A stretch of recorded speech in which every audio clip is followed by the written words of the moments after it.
What is going on, macro perspective peeps? We got another great episode for y'all today. So tune in. But before we go into this episode, please like, comment, share, and subscribe. Now, guys, I do ask that you do share an episode. The only reason I do ask is you're going to help serve somebody else. When you listen to one of our episodes, we're definitely trying to bring you the content and the conversations that matter in life that are a little more nuanced with a specific person.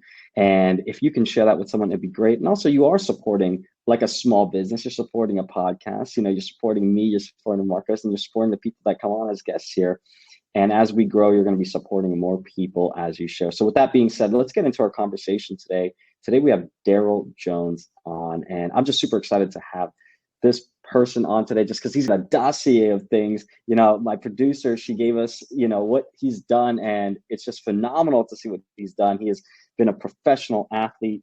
He's a speaker. He's a minister. But I want to let Daryl kind of speak upon his experiences, where he's been, where he's at. So Daryl, thank you so much for being on today. We appreciate you graciousness with your time. But yeah, tell us about yourself a little bit, where you've been, where you are now, and what you're excited about in your time, in with your personal life, career, whatever it is.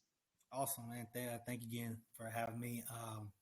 Yeah, man. So where I've been, kind of where a lot of people get drawn to, is the fact that I got drafted out of high school.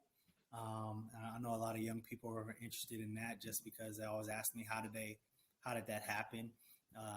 Growing up in a single parent household, and so yeah, that was pretty surreal moment, just being able to accomplish that when statistically speaking, that probably shouldn't have happened, and just looking back on how it happened and the way my mother was able to strategically, build me and my sister up mentally, kind of like we were talking about earlier with the disciplines of the UFC and MMA. She very strategically imparted into me things that actually helped me in my baseball career, but not just that, but as a person in life, that's allowed me to even go through what I'm doing right now with working with the youth and empowering young athletes. Amazing. So, yeah. The young athlete route, what made you be like so passionate about that avenue? If I'm totally honest, I wasn't. Oh. Honestly, if when you have a career that's let's put it like this, that's all about you, it's very difficult to step away from that. Look at Tom Brady, for instance. That's a prime example of, that's you, and, his whole family's like, just because, he wanted to play another year of football. It's hard to pull away from that. So going through the transition actually from professional athlete to working with kids, it wasn't the easiest thing at first. The only thing that really helped me really transition is the fact that I was already coaching kids when I would come back in the off season. So I never stopped doing lessons. I've been doing private lessons since I was in coaching since I was 17 when I got drafted, and so I kind of just went back to what I knew, not necessarily just because I wanted to. But I can tell you this: I heard a statement from a guy a few years ago that he kind of put in perspective. He said, you're most powerful when you're positioned to serve the person you once were. And when I look at that, I was like, okay, this is obviously something good. I can start helping young people that have gone through or trying to go through what I've gone through. So that helps it. You mentioned serving, serving other, it kind of takes the focus off of yourself and, helps you out a little bit. I love that. Particularly like I speak with this with Marcos and all of our guests and just people in my life. I think you hit it on the nail. You're serving who you wanted to be, or serving like the person you felt like you could have been. And I feel like that is for me, because there were people in my life, there were mentors, right? But I dealt with things. And as we were having a conversation, right? When you're in your youth, especially as an athlete, especially as a wrestler, it's really easy to navigate life in a dangerous way with like weight cutting, the way you're training, body dysmorphia. and overtraining under recovery.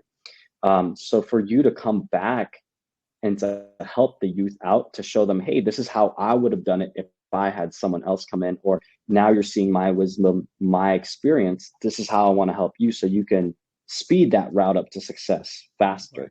Instead of going down the path that I went. Maybe, it might have taken longer. Maybe you didn't know how to necessarily do certain things, and you can impart that wisdom to them. Yeah, I wanted to ask, when I know you're working with the youth now, how does that look like nowadays? Like, what are you trying to impart with them when you're working with them often? Man, so the biggest thing, I mean, obviously, I assume this comes with playing sports. Like, we all want results. So let's just get that out of the way. Nobody gets into sports because they want to fail, because they don't want to win at something or accomplish something. So without that being said, the biggest thing is really helping people, using sports to help a kid understand like who they are, as far as their identity, like their strengths as a person. That's something that I really didn't understand until I actually left sports. Mhm. And in going into teaching and coaching and training, it helped me understand that, because, stop when I stopped my career, man, I went through a lot. And you talk about, we talked about earlier, the UFC stuff. I don't know if you watch Chael Sonnen. Yeah, I love Trail. Yeah. So I watch his YouTube channel and his little sit down, and he says something all the time that I'll never forget. He says, whenever you're an athlete, whenever you retire, all that guy has to look to is drugs and alcohol. And I'm not saying that has to be true, but I get his point. And what Yeah. he's saying is that you get so used to the limelight and stardom and that high of stepping into a stadium that when it's done, you need something else to keep you up. Because you see a lot of Hmm. these athletes, they got to stay connected somehow, right? Yeah. You know, Yeah, no, I highly agree. Like, I've seen that time and time again. And people talk about that, like that generic, like, pro star, pro NFL, pro MLB, like they hit the top of the world. Maybe an injury happened or something happened and they're just out.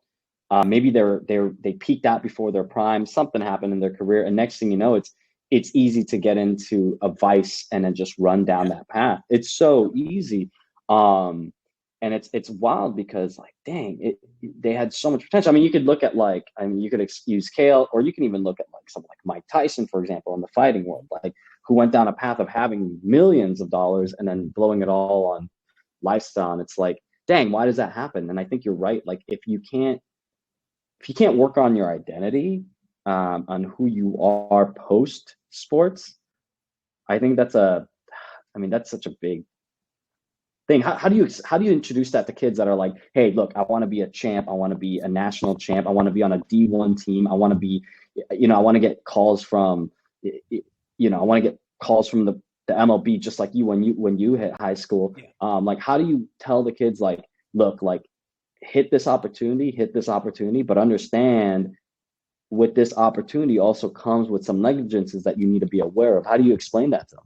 Man, that's a good question. So I have to go back to my childhood, and I'll take you back to before we would, on the way to school.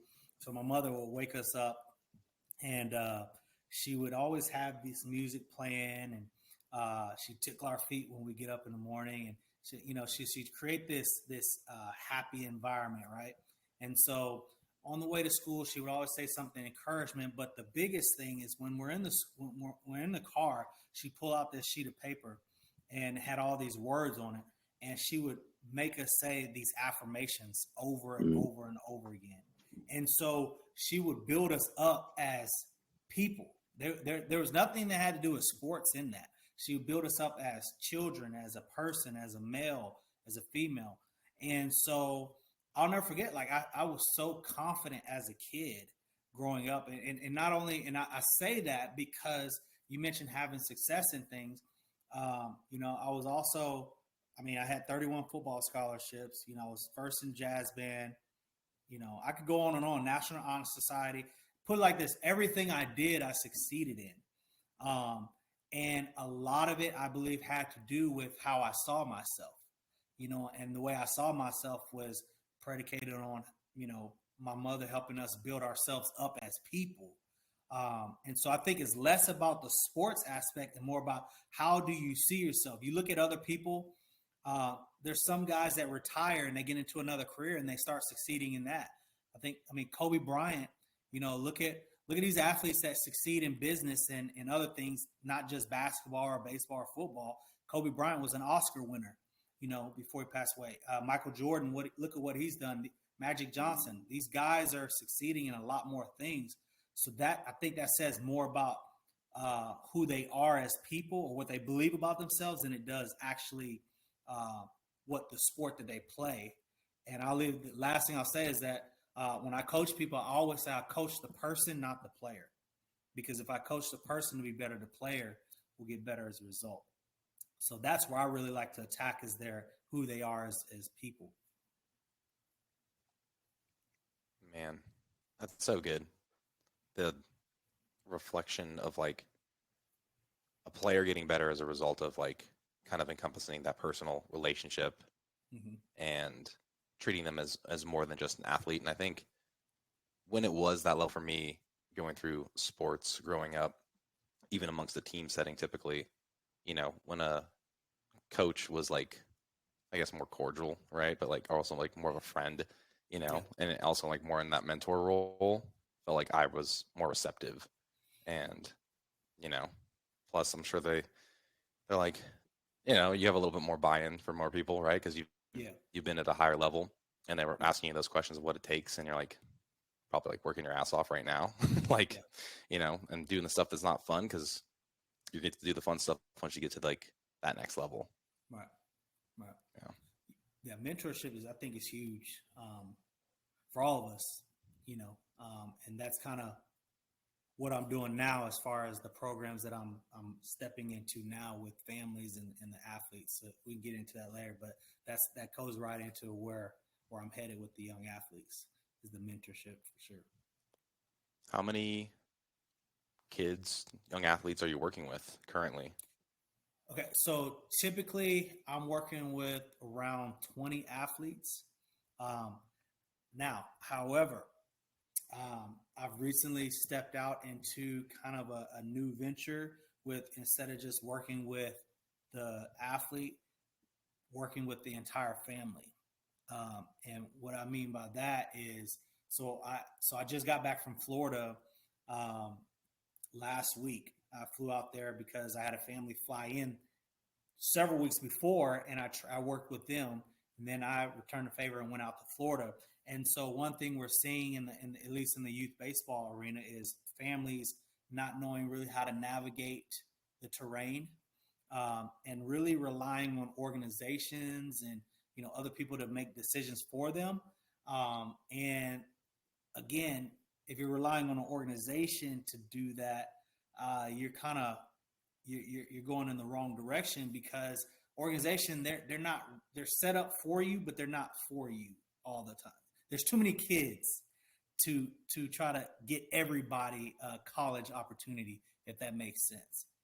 And they got to figure out ways to keep their lights on. So I'm not saying they're against you, but they're not exactly waking up, making sure every player, their needs are met. And so what I would come and do is kind of give the information to the parents and what I've gone through, obviously working with the kid, but working on a more mentorship level as well. So I'm not only, for instance, when I had my buddy Elijah, he came down, he stayed for a week. We trained for 6 hours a day, 7 days in a week straight. So 42 hours of training. So what I did was basically take what a professional athlete's off season looks like on a daily basis, and I took him through that off season. So and gave him that programming so that he could see what it's like to be a professional athlete in an off season. So he could take that and apply that to him, to his training. Plus the one-on-one time, the mentorship time. I literally had him with me driving in my car. We're having talks and things like that. So the crazy part about it, after day two, I said, what's the biggest things that's impacted you so far? And he said, the first thing that came out of his mouth was the fact that you're doing the workouts with me. Okay. And I had given him a booklet. I gave him my book. I came up with all this stuff. I gave him all these, professional quotes and all these prizes stuff. And the one thing that he pointed out was the fact that you're doing the workouts with me. So the relationship aspect was what meant him the most. Yeah. I think that's so spot on. Like you can't, like in this day and age, you can't grasp one-on-one time. You can't grasp it. AI is not going to be able to do that. A course is not going to be able to do that. A program. Those are just the deliverables. Those are the things. But the one-on-one coaching, the one-on-one mentorship, the time to be there, you're in the fight with them. You know what I'm saying? And I mean, I say that all the time with my clients. I'm like, look, like I manage a bunch of like close to like 100 men that I train and in a certain group, and it's like I'm doing these training sessions with you. Like, here's my videos of me struggling, trying to figure this out with you, and they see it. There's no better glue than struggle, right? There's no better glue. There's no better social bonding, pair bonding than struggle. But here's the thing: when someone looks up to you, right, and they see you doing it too, they're like, man, they're more willing to be like 6-hour day. Well, Daryl did it with me. Yeah. That's what it takes to be on the off season. All right, bet. I'll do it. I'll do it. And I know that's like a week, right, of like that one-on-one time you're doing the training. Obviously, that's the sports side. But you said something along the lines of, you are mentoring them. Yeah, you're giving them some quotes, but you do train the family. Tell us about that, because I think that's a big part right there. If anyone listens to this, if you're a parent and you're getting your kid through a D1, D2 program, especially if it's in baseball, let's just say, or whatever, like, yeah, there's these organizations there, but like, what should they expect from someone like you that can help out? But also, like, what's the difference between you and an organization? Let's talk about that, because that's kind of interesting. I've never really kind of thought about it like that, because there was no one that held my hand when in wrestling, because the time that I wrestled into college, 2013, they cut a lot of college programs and they cut it from the Olympics. So for me, I felt like I was kind of like in a dying sport. So how do people do it in a sport that's like, there's so much to navigate? Like, how do you help someone? Well, for one, so I can help on a personal level, but also a family level. Personal level, what I mean by is obviously growing up in a single parent household, looking at the way my mother communicated with me, having and raising 2 kids that are in their 20s now, and going through my pitfalls, also being a coach and an athlete. I kind of see it from a different various angles. And the biggest thing, number one, is communication, first of all. Understanding how to, first of all, staying in communication and how to communicate with that athlete. When is a good time to communicate with them? When's the best time? Also, I think the first thing is just like if you're starting a business, a lot of families fail to really ask it, okay, what is it that you really want? Okay. And how are we going to navigate this? Okay. So, like sitting down and making a goal sheet, or a plan and saying, this is what we're going to do. This is the sacrifices that we're going to be willing to make. The average family usually signs their kid up for ball and just, there you go, wing it.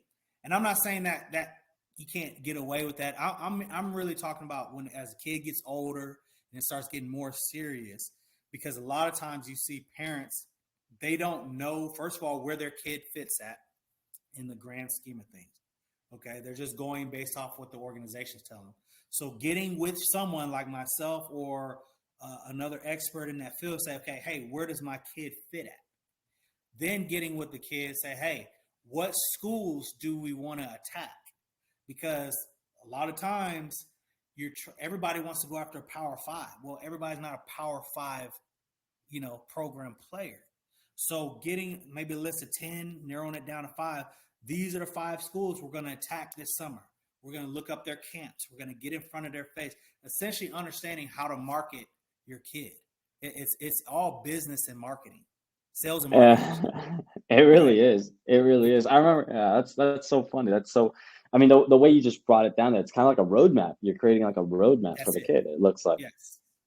Does that roadmap also include, like, obviously it's basically marketing for your kid, right?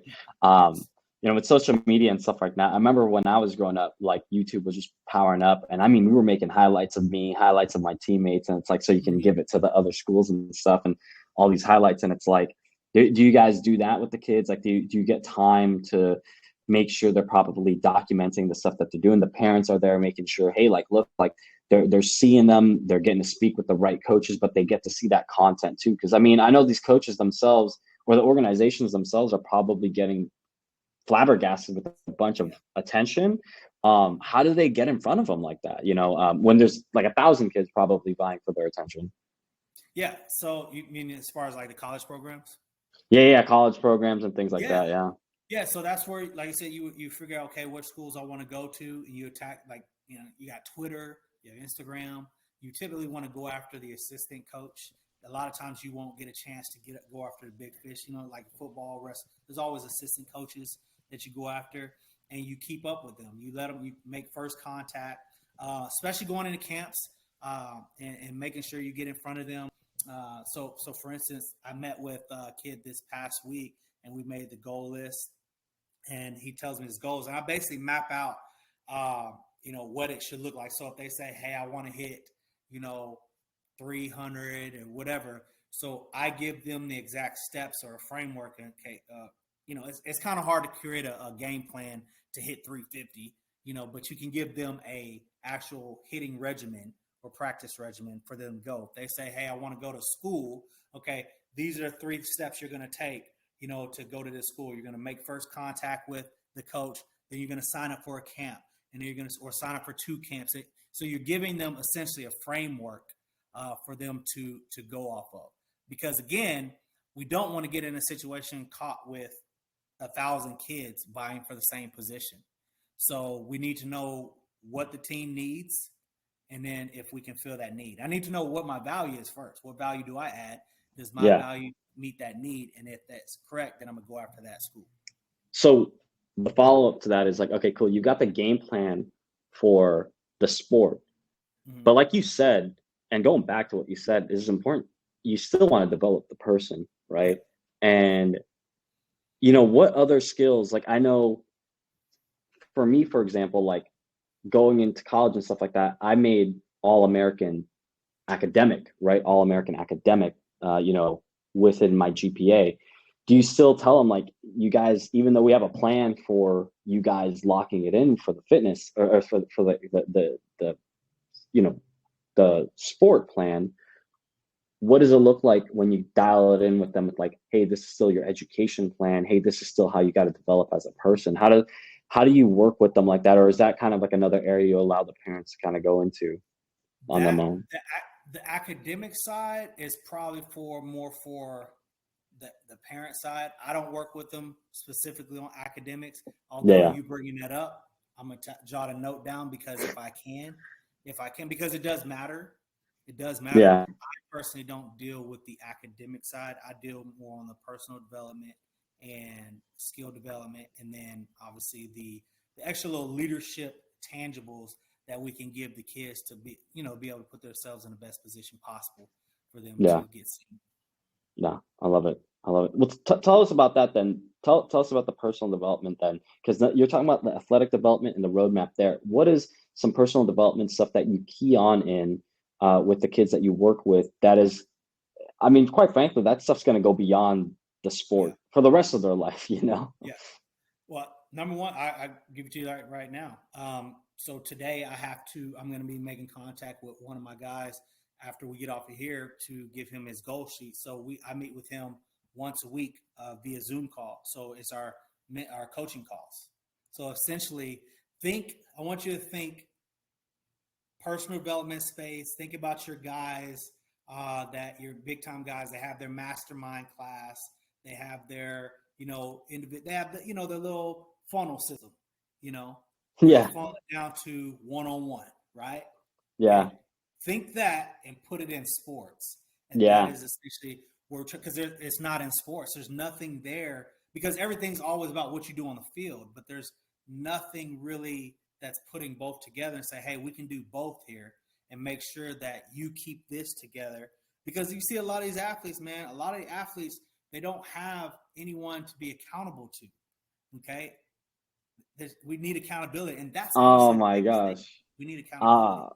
I'll be 100% real with you, and I'll let Marcus kind of take over here. The thing is for me, like the reason I love this conversation, and I wish, Daryl, I wish there was someone like you for me, like 10 years ago or 13 years ago when I was in high school, because dude, I didn't know how to navigate the wrestling world and like all this. All I knew was the concept of, hey, you got to get good grades. You gotta wrestle, got to make those highlights and stuff. But there wasn't anyone to hold me accountable to like the person. And going back to identity, when I peaked in college, like, I made it to the nationals. Afterwards, I was like, well, what's the next thing? Like you kind of have to think about that. And like, luckily, like I fell in love with the passion of training people and things like that, and helping people out that way. But it's so easy to have your identity tied up into your sport that when you leave it at your peak, most people probably peak either high school, college. They're just going to be real. Like there's not going to be much people making it into the big leagues. You're probably going to do minors and then realize, hey, you still got to hold a full-time job while you're in minors, right, to pay the bills. So I really appreciate that. Like you're working on them with the personal development outside because of that accountability. That's right. It really does come down to accountability.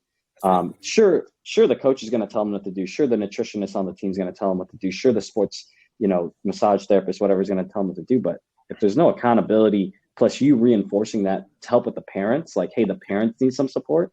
Damn, that's just. I'm here to make their life easier. I'm here to make their life easier. I love it. I love that. Yeah, the accountability angle to, academics also. I know you said that's not where you touch on, but there's coaches in that now too, where young individuals, for the investment for their parents to have somebody that helps them curate money for school, right? Because the differentiator might be like, they are good enough to play at D2 or D1, but then it's like a money angle. Like they're not going to get a full ride; they can get a partial scholarship, but maybe they are smart, and that academic coach that helps them seek out grants and money that's available is something I didn't even have access to, and it's why I went to school at in state and saved money, because I, in good conscience, didn't know enough about debt, but money scared me at the time. So I guess I made out ahead in that sense, because now I don't have this looming $100 and something thousand education just to have played a sport, even though there were a few places I could have played. So that I wish there was somebody. I wish the internet was more involved when I was in school. Even though I do too. It's only 12-year difference. 12-year difference makes a huge difference. It does. Man, I'll tell you, I forget. I remember riding on the bus, and I think I was in AA at this time, and we were talking. YouTube had just came out, and we were on the back of the bus. I was like, what, 20, 21, and thinking about, man, where's this YouTube stuff? That's when YouTube, and we're like kind of, whatever. And then next, look where it's at now, But you brought up something very interesting that caught my attention. You talked about the money thing. That's another area too that, again, I'm kind of looking at this like the Amazon approach. It's like, I want to do this, but right now we're here and we're trying to build it. But the money thing is definitely a huge thing that I want to incorporate, because as kids, nobody teaches about the money.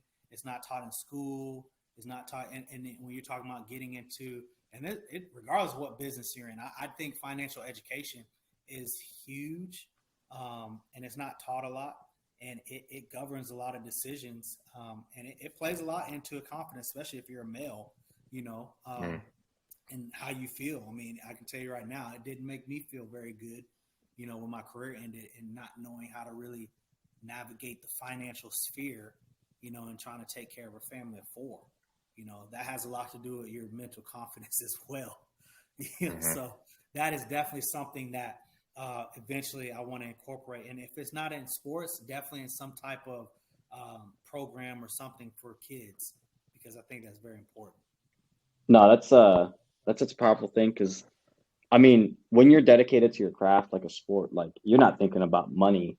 You know, when you're 16 years old, you're thinking about making it to the big leagues and just getting to the powerhouse school, right? That's it. But let me ask you this. Let me ask you this, because with the NCAA and the rulings, like, have you seen like the new amount of? I think it's been like the last 18 months, but like Nike, Adidas, all these guys are having they're having sponsorships now, and kids are making I don't know if it's six figures, but let's just say they are Making as all a that money. freshman, as a freshman, and they're not even like first round picks. They're just like the athletes in there. You know what I'm saying? They're making six figures with I the know what you're sponsor. saying. Honestly, I'd be lying to you if I say I wasn't a little jealous at some point, especially like with Instagram when it's like, you seeing college kids having a blue check, and it's like, what? I'm a pro athlete. I couldn't even get a blue check, and now stuff like that. But when it comes to finance, it's definitely that's even more so why you want to have some type of financial education, because I don't care how much money you throw at somebody, if they don't have that, okay, it's going to dwindle away little by little. And as I always say, money runs away from people that don't respect it and have a good relationship or purpose for it. And that's like any friendship, any relationship. I look at it as a relationship. So I think if you're not backing that up with financial case, you're setting kids up to fail.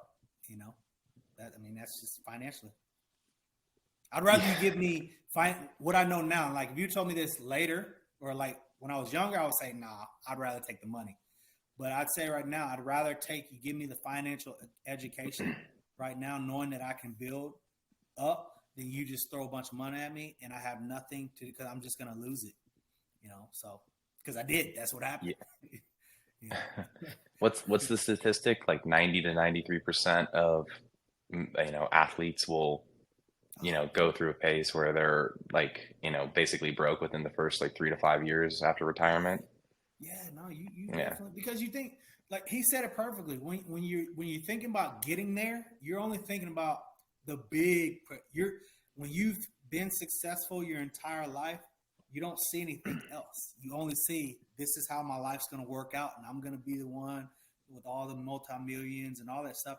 And even then, you have other people having other people run that for you. Now I wouldn't know because I've never had $1 billion. But those guys like LeBron and all, they got guys running that for them. If you run out of money like that, then something's wrong, So I'm not sitting there saying you don't have financial cash, but I think those guys have enough wherewithal to understand investing and putting their money into other things to where they keep that thing going. I don't know if he sits down and understands, cap rates and, all that stuff. No, I think my question is like, with the kids that you're working with, do you think that there's maybe like a shift in culture where people, because they know they can get these deals now as freshmen in college, right? Yeah. Whatever the sport is, like whether it's track, field, football, like they can get these first round picks, not even first round picks, and make a six-figure income do you feel like it changes the culture where it's not about the craft anymore? It's about like let me just get the paycheck, let me get the blue check. Like for me, for example, like being a martial artist, it's about the craft. It's not even about the black belt for me. It's about just being in that moment and learning the form and doing the discipline and being there with the people in the community. And yeah, the black belt will come. But now you put money, and money speaks, and you go like, hey, here's $1 million, right? Yeah. Or $1 billion, whatever. I want you to totally divulge from the craft. And I just want you to be a superstar. And you're not even the best anymore, right? Like we were talking about Conor McGregor, for example, like Conor McGregor is a businessman, and he's got, his lines of clothing, his lines of fitness app, and he's got his drink, and he's on the UFC, and he's like bringing up these different brands and products. He's killed it in that space. But to see him like, or someone like him, like, do you think he's the best in his field anymore? No, I don't know. No, I think a lot of people would say he wasn't the best even at his heyday. I think he's a very good martial artist. I don't think we're talking about the best, right? You said the best. Yeah. He's at the The top. I don't best. think he was the Yeah. best. Yeah. But like, I think that if people were to say who is a better fighter when he faced Aldo, I think a lot of people were thinking Aldo was the better fighter, Yeah. overall. But as far as, I mean, he got caught, and it only takes one to get caught. But no, you're right. He's a great entertainer. It's sports and entertainment. It's not just sport. It's sports and entertainment. So he was Yeah. a very, very good fighter, but the best entertainer, and that's going to get you the big bucks overall. So I Yeah. definitely think it changes the landscape. Absolutely. If they're talking about Conor McGregor possibly coming back and doing a title fight, in his second match after having a 2-year layoff, that why else? Who else would be able to get that shot? Nobody. But because he is the money, as they say, red panty night, he gets the title fight, right? So that, yes, it absolutely changes the landscape and how things are done. I mean, they're promoting 9-year-olds now. You know what I mean? They got 9-year-olds. Yeah, they're 9-year-old football players, and they got that kid they call Little Gronk or something. He's like a little, he's a big little white kid, big old boy. And I'm like, I mean, we're coming to a space now where young 10-year-old kids, they're talking about in baseball paying 10-year-old kids. This is a real conversation. They're talking about paying 10-year-old kids to play. So, yeah, it definitely changes the landscape. Well, Bryce Harper would have been paid here in Vegas if that was the case. Just saying. Oh, man. Oh. I mean, growing up with him and watching that and being against, yeah, I mean, yeah, it was, same team and being a part of, like, again, someone that like you knew was gonna get that opportunity at some point just because of like leaps and bounds. He and Joey Gallo, actually, it was like when our teams would play one another, Joey was on a team I played for and we played against Bryce. It was always like, all right, who's gonna hit the furthest bomb today? You know what I mean? Like at 12 years old, it was insane. So and where was that? Vegas? Vegas, yeah. So I mean, like it's crazy to see how like the culture has changed amongst athletics to a place where, like you just said, like 12-year-old kids could be sought out and be making money for their family, and it does really kind of change it. But like you just said, like, well, the parents have to have the knowledge, the kids have to have the knowledge and understanding of what's going on, and a strong motivator for a project that I'm working on with a group of people is a nonprofit that does just those things to really help bring education amongst, really 5 core elements, food, fitness, finance, family, and like focus or the mind, to make sure that all those things have synergy and that you're putting enough stock in each one of them as an individual to grow. And mainly because I didn't get that personally, and I felt like again, like if I would have just been told a few extra things, my parents could only do so much, and that influential person, whomever it may have been, just needed to steer us all in the right direction. So, I look back and I'm like, man, I squandered my opportunity to play at Bishop Gorman. What I've played, I don't know. I feel like I was okay enough to like probably play the outfield or something, and but I think you got to put your ass where your heart is, right? And I wanted to be amongst people that were my friends at the time. But looking back, I was like, I probably would have made friends if I would have gone to a different school, same culture, similar ideas behind like elevating sport and education, not just simply like hanging out with like the buddies and skateboarding a little bit and some other stuff. So, my parents were like, you know what? We'll let you make the decision. I was like, I'm freaking 14 years old. You really let me choose what high school I'm going to? Damn it. Don't do that, please. I know we say that, but don't do that. No, I mean, I don't feel like it was an opportunity that was squandered, because I do realize there's tons of kids out there have a ton of talent. Some of them just picking up the ball for the first time at like 16, and you're just like, what the hell? That's insane. So the being growth minded and, taking kids under your wing and kind of giving them, what you've learned anecdotally. I mean, I think more and more people will have a tremendous opportunity as the world needs more people and less like machines and software and things that do things for you, because they're just going to it's just going to spit out info based on analytics, but you also know the emotional component. I don't know a robot that can, emotionally weigh out decisions. Yeah. No, you said right there, emotional. In fact, I just got done watching Matrix 4 last night. So. Yeah. Well, it wasn't as good as like the first, obviously. Hey, man, the first one, man, you should go read. It's crazy, bro. If you go rewatch that first one, where they're talking about this is the real world versus the fake world, and he talks about how AI taking over and all that other stuff, and it's like, he names the exact time that we're in right now, and that happened in 1999. He says the 21st century. I'm like, hey, man, y'all tripping out over here. But I think you said right there, and we missed that because we talk about the mindset, but the emotions, that's huge. No, that's so huge. Like learning how to control your emotions, and I get that question a lot. And let me ask you a question. Don't you find it very funny? It's interesting how, especially like on social media, where everything is all about highlight reel and everything's good and positive and all this other stuff. Everything's good, right?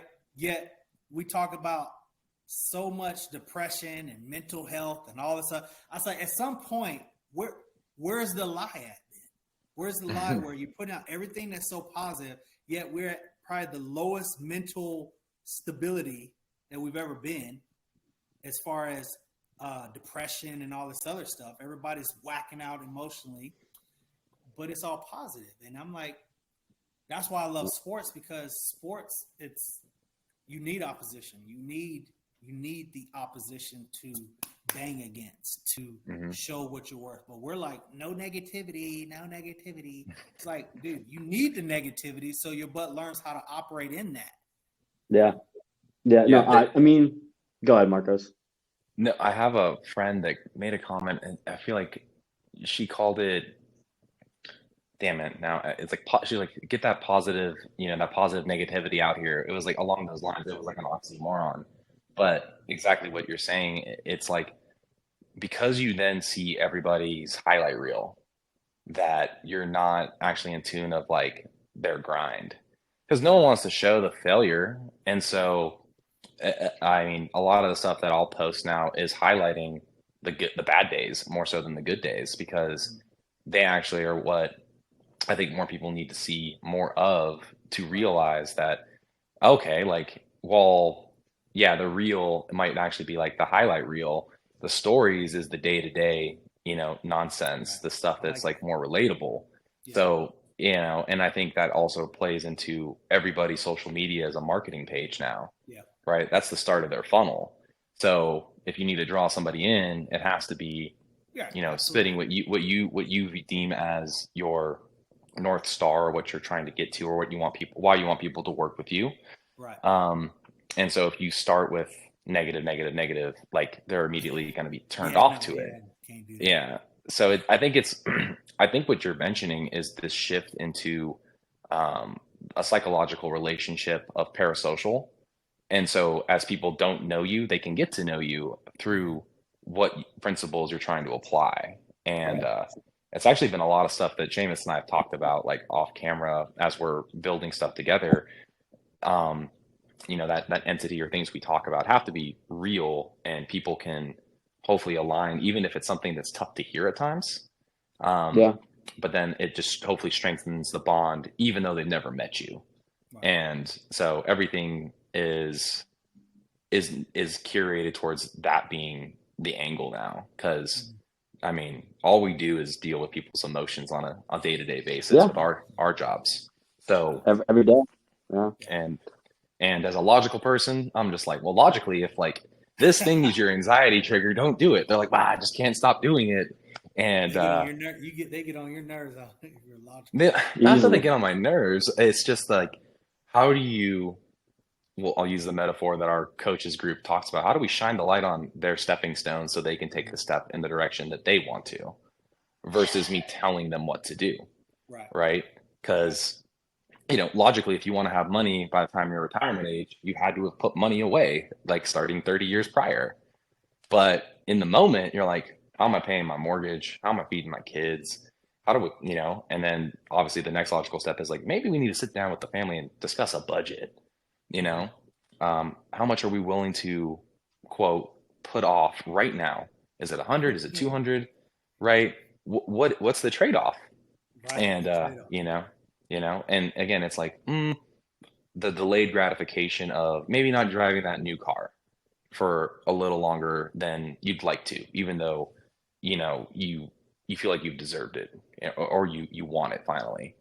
And you maybe have the means, but I think, I've reflected a lot on the COVID time for myself versus other people, and things got more prosperous, ironically enough.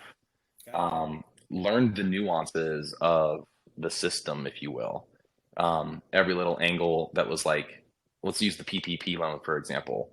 I was an independent contractor at the time. I didn't have my actual LLC, but because I was getting payrolled that way, I was able to get money as a result of just looking at, some of the details and seeing what other people were saying about it. So, money in your pocket at the end of the day for literally just submitting something, printing out your statements, showing that you had proof of that income from the previous year. And everything is generally just inconvenient enough to go through processes that you'll be like, I'm not moving forward. And so I started kind of creating a word of the year starting in 2020. And that word for that year was just opportunity. Anybody that came at me with a little opportunity to make money, I just grabbed it. I was teaching 3 classes of math online, making like 10 grand for a course of a year. It was like, for the amount of work, it was like pennies on the dollar, honestly. But then it showed me, hey, like the only thing that's limiting is myself and my own beliefs. And then another opportunity showed, and then another one. Next thing you know, it was like, oh, I thought I wanted to make this much, but I don't want to not connect with the people I work with. So having 100 clients was not something that I was connecting with people, and the results weren't as good. So now it's like, I've learned a threshold of people I can handle, give them the actual time that they need, connect on a deeper level. And yeah, the money, because I think that's, again, like it's a driver for most people. The money is now becoming a byproduct of just making myself and people happy. 100%. Adding value. Yeah, that's it. And creating and, value. And learning to be better at it and be more concise. And a lot of people will be like, oh, I'm taking up too much of your time. I was like, what do you mean you're taking up too much of my time? Or I don't want to inconvenience you. I was like, y'all pay for this. So like, what do you need from me to get value? Simple enough. So it's been interesting to see, my own psychological growth. Granted, I was only like, later 20s, now I'm 30, and just slowly applying newer and newer things, brick by brick. And the one that pained me this year was, oh man, a year ago I was able to invest in my IRA. This year I didn't have any money aside because there was new business ventures.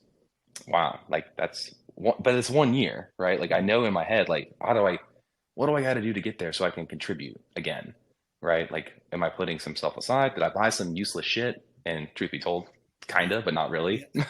I had to live somewhere that wasn't my parents' house. So, I ended up buying a car that I'm happy we have it, but at the same time, I'm like, probably could have done without. So, that's monthly on it. Yeah. But I mean, every day my wife drives it to work or we drive it with the kids. It's like, this is, a step in the right direction of like the hard work kind of surfacing a little bit more. But at the same time, like, if I would have kept it, again, like, this is a question I think a lot of people, will be like, oh, like the buyer's remorse, right? 2 weeks after you get it. Well, 2 weeks after we bought the car, I thought we had 6 more months of living at my parents' house to like, just accrue some extra savings. And we had to buy a new house. So I literally went from like, having all this like slush fund money to like draining the bank account to put a down payment on a home. And I'm just like, plan it out. Exactly. I was like, okay. And I was like, I wouldn't have done that. Right. if I knew that was the next step, and then now I just realize I'll sit on things way longer than I should. Like for the prime example here is like buying a nicer camera to have better video quality to make better quality things. Oh, that's $1,000. All right. Next thing you know, my son's in the ER, and I'm like, it's a good thing I didn't buy that thing, because now I would have had to pay $2,000 out of pocket. Like life just throws me a curveball every freaking month. Yeah, it does. It really does. Oh man. Yeah. So, I mean, the teaching of the youth though, like it's funny. Like I know I kind of dropped out because my internet's being whatever today, doesn't want to help me. But you said that you didn't kind of choose it, but do you feel like it's choosing you now? Do you feel like more driven in that angle more than ever? Yeah, honestly, I do. Just because of the times that we're in.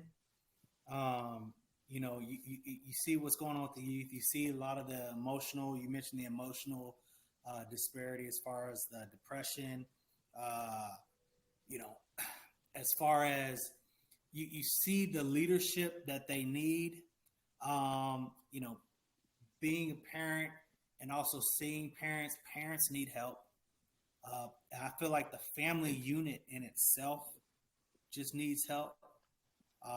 It's not the easiest. It's not the easiest being a parent. And a lot of times you're a parent, the way you parent this kid is different than the way you parent that kid. And then you got sometimes the kid, the parents are overwhelmed.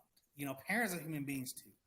They don't have somebody good. So you're seeing just discombobulation of people in general. Sports is typically an outlet for people. And so I'm just thinking about all this stuff and how can I use sports as a tool to be able to help people? And if helping people means helping the parents, if me helping the parents is going to help the kid, then that's me creating more value. And I don't look at it as just helping the kid anymore. I look at it as how can I help the family? Because the family ultimately, if we're going to say this claim and say, hey, the family is the foundation of America or the world, then we need to start talking to the parents as well. Especially, and I'm saying this as a male, nobody was there to ask me how are you doing as a male going through this? You just lost your career. You're transitioning. You don't know what to do now. And you got to take care of family of 4. And the day you lost your career, you moved into a new home. And so now you got 2 house payments, no income, 3 other people depending on you, and you got to be a man and suck it. Nobody was asking me the stuff that was going on. And I'm telling you straight up, it caused issues in my home. It caused issues in my marriage. It caused issues with the relationship with my kids, because I was not mentally where I needed to be. And so do you think that would have helped my family out if I'd have had somebody, working with me, helping me, as a male? Yeah, absolutely. So that is what I want to be able to provide, plant seeds in that kid, but also for the parents as well. So they don't feel like they have to do everything on their own. So I think working with the youth to me means working with the leaders of the youth as well, if that makes sense. No, it does. So what did you do? You're in this, your back is against the wall. You just lost a career. You're in this place. Like you obviously got out of it. What did you do? Oh man. So, I got into coaching. Helping everyone else. Yeah. You help yourself by helping others. That's how it is. It took so it's funny. I was watching a sermon on TV one time, and his pastor, he said, God will help your family out when you help someone else's family out. You take care of their family, you take care of their house, I'll help take care of your house. In other words, he was saying, to me, you've tried to solve this issue on your own by looking at it. I need you to look away from it and focus on adding value, planting seeds over here. And no longer will you be looking at your own hurt. You're going to be solving someone else's hurt. And as you solve someone else's hurt, I'm going to solve your hurt. I'm going to bring what you're doing in someone else's life. I'm going to bring people along to help you in your life and heal you at the same time, because And that's honestly for me, even especially in the self-development space and all that stuff, I get a little bit quenchy sometimes when we talk about self-love and all this other stuff, because in me, yes, I want to love myself, but where is that foundation? What am I plugged into? What source am I plugged into that's going to love me for me to be able to love myself correctly? Because if you would have came to me at that time in my life as a man, say love myself, I didn't love myself because everything about myself was bad. So you expect me to love myself and conjure up something I don't have and then give it to my wife and kids? No, I needed to be plugged into something that was feeding me. And so that ultimately, that's the minister side of me. That ultimately is where I feel like I add a lot of value in having gone through that, is to saying like, look, man, you know, if I can be that instrument of love and point you to the source that can love you or whatever, I want to do that. And so I said that to say this. Sometimes the best thing is for you to look away from yourself, you know, to feed yourself, if that makes sense. Sometimes you're not the best provider for yourself at times. You got to know where you're at in that spectrum. And I wasn't in that space where I could do that. And I see a lot of families go through it. No, I mean, it's so true. I mean, I see this all the time. I mean, I grew up in Christian faith myself. And, you know, one of the things that my mother shows to me and kind of like in my faith and just kind of my values is, and I speak about this with like people in the self-love, personal development community too, where that I resonate with that whole like self-love thing. It is harder to love yourself when you don't really have something going on for you. Even if things are going well for you in everything, it may still be difficult to love yourself if you're not giving with nothing to receive. Like if you're just giving to give, and that's where I've really realized like my potential as a person is like, I love myself more now because I want to give more and I don't want to receive nothing. I'm not asking for anything back. I just want to give. And that really comes down to like, for me, and Marcos knows this, it's like in the field of health and fitness, because I feel like I'm an expert in that, or I can at least give my value there of helping someone and give to them about their fitness, give something about their nutrition, give something about that area. And if I can just give so much there, like, I'm like, if I can just change one life a little bit, that's great. And I think people need to realize that too. They need to realize like, if you give and you give more, it takes all of the attention off of you and it puts it to somebody else. And you could see the fruitions of that. And it's just that much powerful. And it'll come back. And if it doesn't, the point wasn't to get anything anyways. So there you go. Can I add something to that too? Yeah. So in sports, the way I look at it like this is, especially working one-on-one with private lessons, we're all part of a team. Well, you separate yourself and go to this one-on-one lesson. And, you know, in the one-on-one lessons, we can get more intimate. You know, I look at that, me separating myself, and you ask me, how did I get through it? Well, you know, getting along with God and allowing that my spirit part of me to be built up and be reassured and gaining my identity outside of an athlete. Yeah, that helped me. But I got built up individually in the individual lesson to then go back to my team. And when I came back to my team, I had more value to add to my team, you know, and so I'm not developing self just for self. I'm developing self so that I can have something to give from myself. And I believe that if we get and you guys know you play sports, if you get a bunch of individuals that understand that concept, we need separation, but we also need the team too, because if I'm just developing myself over here and I have no team to then give away, I just become getting spiritually fat and, you know, just knowledge. And that's where I believe we're at today, honestly, because a lot of kids, especially young people, and people just, they got so much knowledge just to have knowledge, just to say, oh, I'm smart. Well, the knowledge is meant for you to give away, you know, so that it becomes a funnel. We just keep getting fed and giving. So that's where the whole mentorship comes from, whereas I believe that you need a mentor, you need a running mate, somebody you're kind of going through, a partner, and then you need somebody that you're feeding. So we get all three, and it just keeps going. So Yep. that's why I kind of get a little about the whole self thing, because self isn't meant to remain by self, but self also is not supposed to be interdependence. Yeah. It's independence and an interdependence. Yeah. Yeah. So yeah. Did you get, I mean, there was a school that one of the really primed UFC fighters said that exact thing, like someone above you, someone at your level, someone below you, right?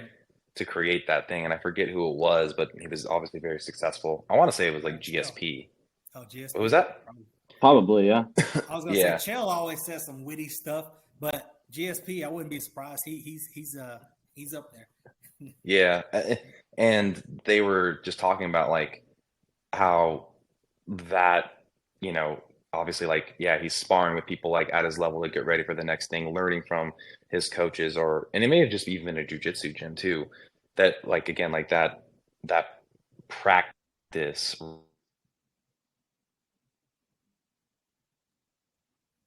Oh, Marco's popping off a little bit, but no, I know exactly what you mean. Can you continue, Marcos? Yeah, sorry about that. Thought I had do not disturb on. But like funneling it below is when you've said something that is a cue or something, a trigger, even to even better yourself. Like I did a nutrition talk with 5-year-old kids, and like they taught me something of how they're looking at things about food or how their parents are talking about it. And I was like, that's a good one. I could still use that amongst like people that are, again, in that intimate one-to-one relationship, because of, you know, what a 5-year-old says with no filter. And I was, yeah, like that whole hierarchy and creating that for every person is something that I don't think is sought out very much, because it's a little uncomfortable. It's uncomfortable to teach, but to gain true mastery of your skill set, you must be teaching. You have to be learning from someone that's also at your level, so they're kind of going through the struggle with you, but maybe someone else that's already been there. Yep. Maybe not the exact same style of coaching, but maybe it is like business development. I feel like everybody probably has like a business coach to help you look at that like financial number, because it's a little scary at times. So yeah. You said it. I think biggest word that stood out for me, sought out. You said sought after. It has to be sought. It's not going to come to you. Like you seek out mentors. You seek out people that you want to be a part. Yeah. You seek out people that you want to mentor. You know?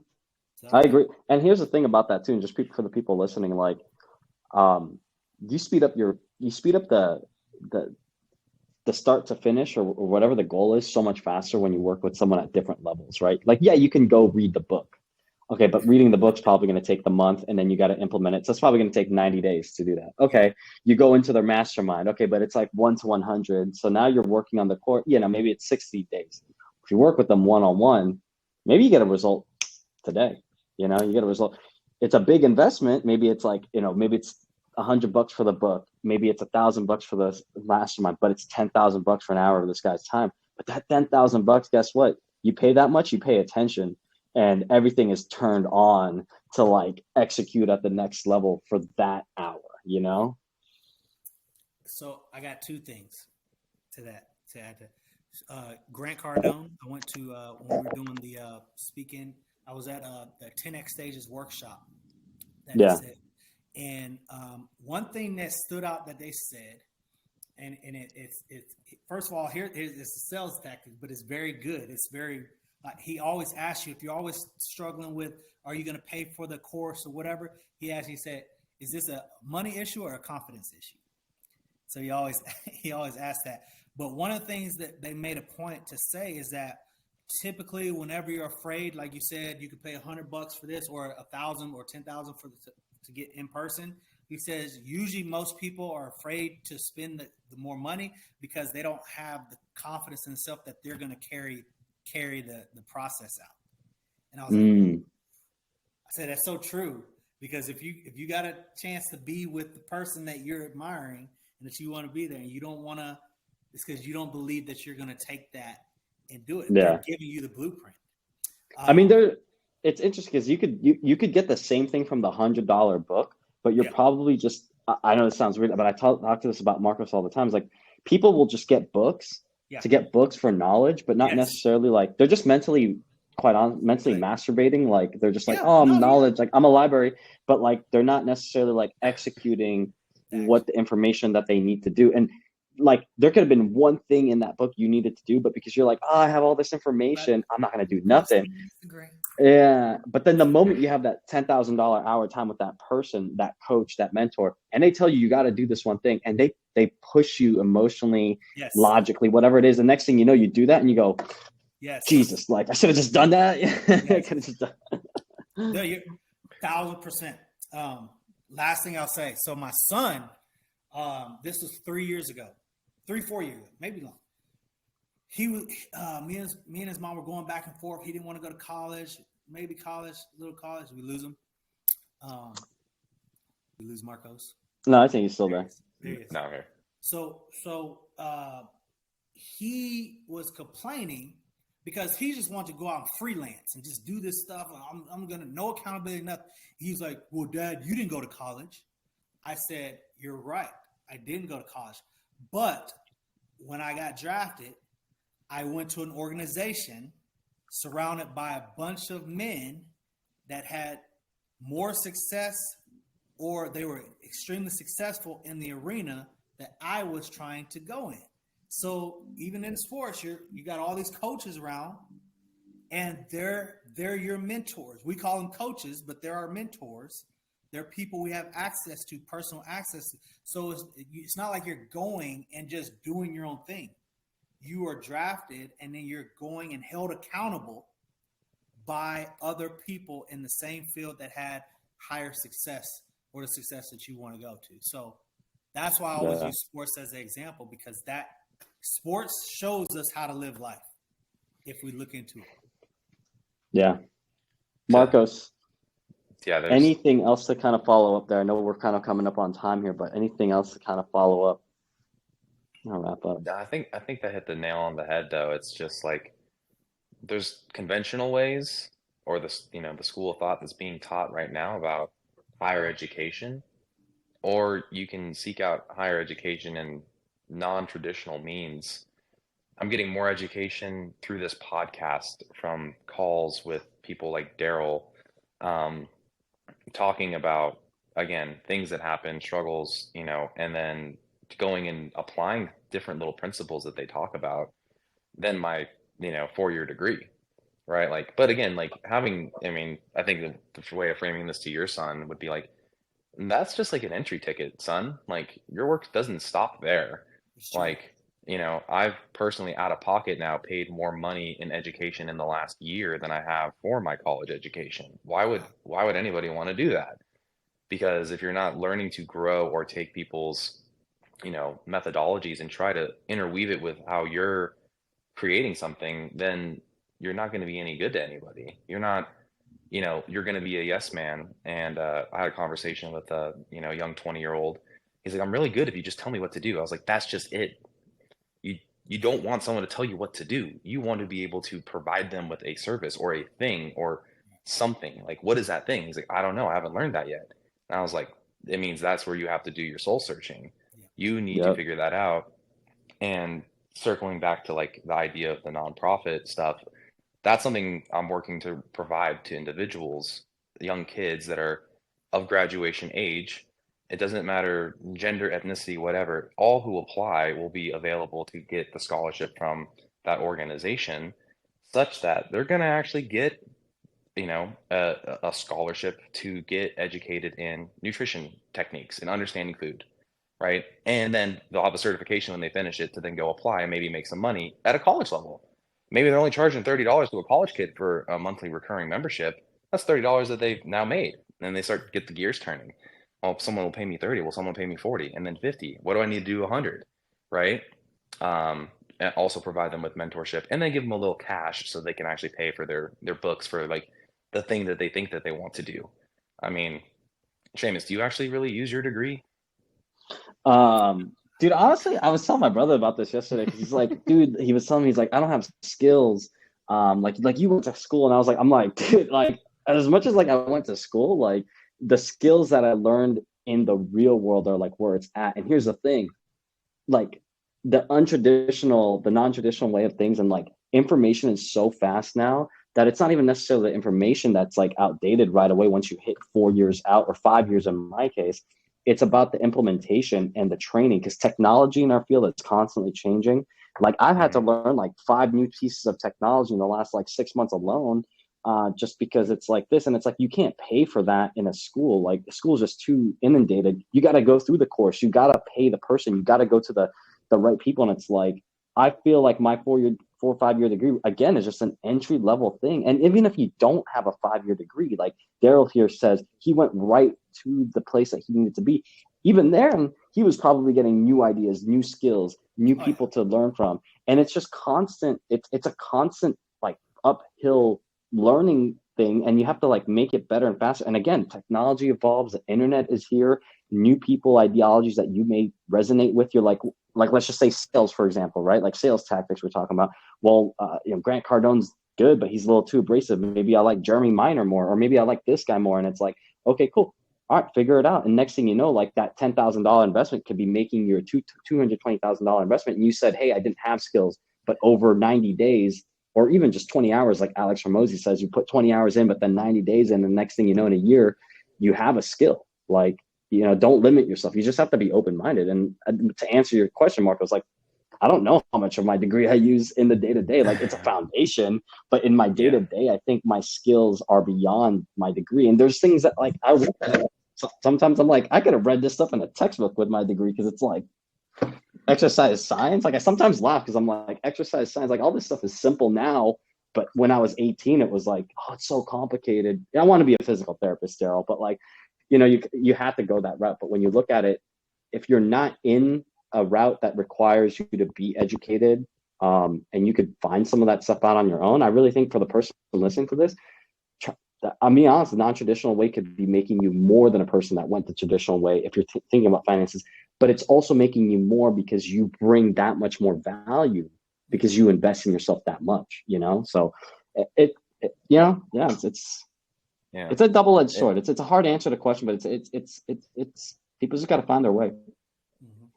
The way I tell people this is that it gave me some axiomatic principles, some foundations to rely upon that I can now go apply. And if I see an issue or a problem, instead of asking people like, hey, can I solve this? I just do it and then see if they're open to applying it. Right. I just like having that, the wherewithal to know like, why are we doing it this way? Oh, it's just always been this way. Well, it could be better. And so a lot of that outside the box thinking actually came from some of my upper division courses that I probably wouldn't have experienced. So like, I'm grateful that I went through them, but during the time they were fucking nonsense. It was literally like, Seamus, like my math class was literally like, here's parodies of a Rubik's Cube. And then like, here's how the math language looks for it. I swear to God, that's what it was. But that outside the box thinking, now applying it to business and strategies and things that I think are now actually important are something that's there. And Daryl, I'm sure your son's probably like, yeah, Dad, you didn't do it. And you're like, but you have the opportunity to, son. Like, just because I got a God-given gift and I took advantage of it best to my ability as long as I could, your ability might be here. You might be the next neurosurgeon or whatever else he's good at. And, that's just where it is right now. Is it going to change in the next 10 years? Probably. Right. Like, you can get, hell, I've looked at like doing PA school online to become a physician's assistant to like help solve an additional problem. Right. But then I'm like, oh, if I ever get to the hours where I have to get away from my family, I'm not willing to risk that right now. Family time means more to me than, having 1,000 hours of residency or whatever that looks like. But again, like, can I reevaluate that in 5 years? Sure. You're never too old, there's not a minimum or maximum age. So, I don't know, like education and I feel like have a new relationship. And, I feel like as somebody that did really stellar in high school, like I graduated top of my class and then dicked around during college, to pursue sport versus pursue the education thing. What it taught me was balance. What it taught me is like, now the things that I actually choose to put my money towards are things that I think will lead to, like, again, allowing myself to better other people versus just like you said, bettering yourself. So, yeah. Well, Daryl, thank you so much for being on here. Is there anything that you'd like to leave the audience with, maybe where they can find you, anything that you're excited for, and we'll link all this stuff in the show notes. Yeah, man. Honestly, so you can find me on Instagram. That's where I'm most active, at the Daryl Jones. I'm excited about some new projects. Like I said, working with the family, getting the family involved, and not just training the athlete, but training the person. And last thing I leave with is, honestly, you kind of touched on it there. As far as taking action, that's huge. We have a saying, action creates clarity.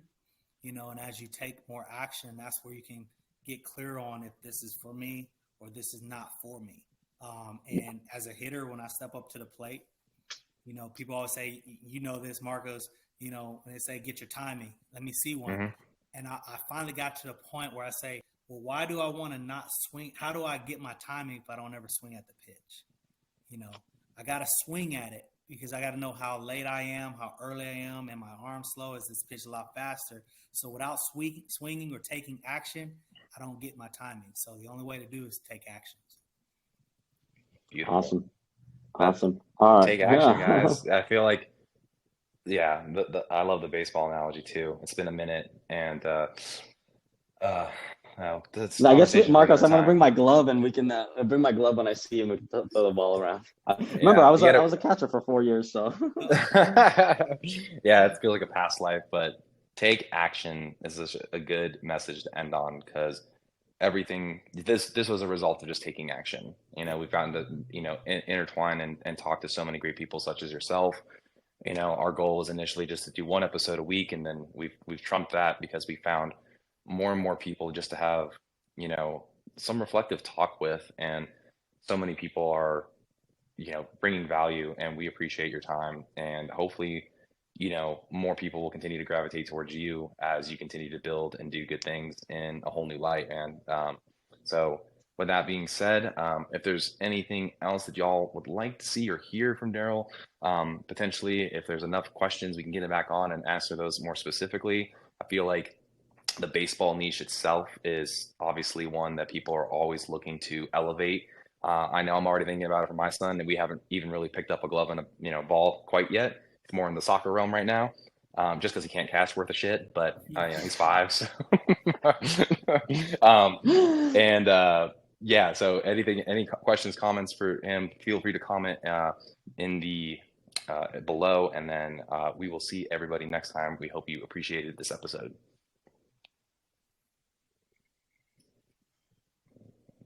I think, Seamus, you're gonna have to stop it.